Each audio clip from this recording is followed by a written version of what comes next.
Hello everyone आज चाहिँ हाम्रो मिनी हटपट साको डे यो मिनी हटपटको बेसिक कन्सेप्ट भनेको चाहिँ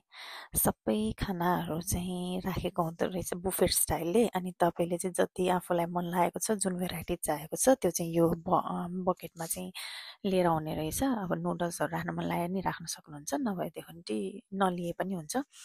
सो यहाँ चाहिँ मैले चाहिँ धेरै जसो भेजिसहरू नै लिएको थिएँ लाइक पक्षीहरू मसरुमहरू लिएको थिएँ मलाई सी फुड चाहिँ खासै इन्ट्रेस्ट लाग्दैन त्यही भएर विथ नुडल्स मैले यो कुराहरू लिएँ मलाई चाहिँ बेसिकली सुपमा इन्ट्रेस्ट थियो कस्तो रहेछ यसको टेस्ट भनेर अनि यो सबै हामीहरूले ग्र्याब गरेपछि चाहिँ we are in a queue to pay है फ्लेभर्स पनि चुज गर्न पाउँदो रहेछ मैले चाहिँ क्लासिक फ्लेभर नै लिएँ 100 ग्रामको चाहिँ 29 क्रोनर्स जति लिएको हुँदो रहेछ as you can see 30 kroners भनौँ न त्यति जति रहेछ मेरो चाहिँ 199 बिल आएको थियो 50 क्रोनर माइनस गर्छ उनीहरूले बकेटको अनि हामी चाहिँ माथि गयौँ सिट हाम्रो लागि माथि राखिदिएको रहेछ 4 जनाको सिट अनि it looks like this small खोजी होइन राम्रो छ ब्युटिफुल छ let me introduce to our mini blogger in a mini हटपट उसले चाहिँ धेरै भिडियोहरू बनाउँदो रहेछ after insta story our food is here now दुईजना बहिनीहरूको चाहिँ खाना आइसकेको छ The portion is too big. I don't know if I will be able to finish all of those. Excited पो भयो त हौ म त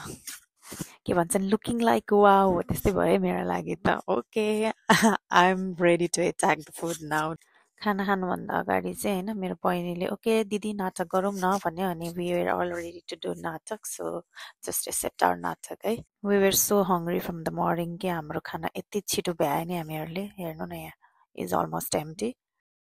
र हामीले रुइकेको भएर होइन we decided to go to bubble tea so let's go to tea time मलाई चाहिँ बबल टीमा के चाहिन्छ पहिल्यै थाहा छ I always wanted taro so बहिनीहरू चाहिँ यहाँ डिसाइड गरिरहेको छ वाट दे वान्ट्स भनेर सबले अर्डर दिएपछि चाहिँ we are waiting to have a bubble tea मेरो मात्रै आउनु बाँकी छ ल अब यहाँ चाहिँ यो चाहिँ डेन्जरस गफ गाफ भइरहेको छ त्यहाँ कुरा काट्ने कार्यक्रम नि भइरहेको छ and anyways we all are enjoying that गफमा मस्त हुँदा हुँदै मेरो मोबाइल अब चाहिँ कतिखेर खस्न भ्यायो पनि मैले थाहा पाएको छैन फाइनली मेरो taro is here and it looks mouth watering And here we go. Cheers to the end of our lovely day. Good night.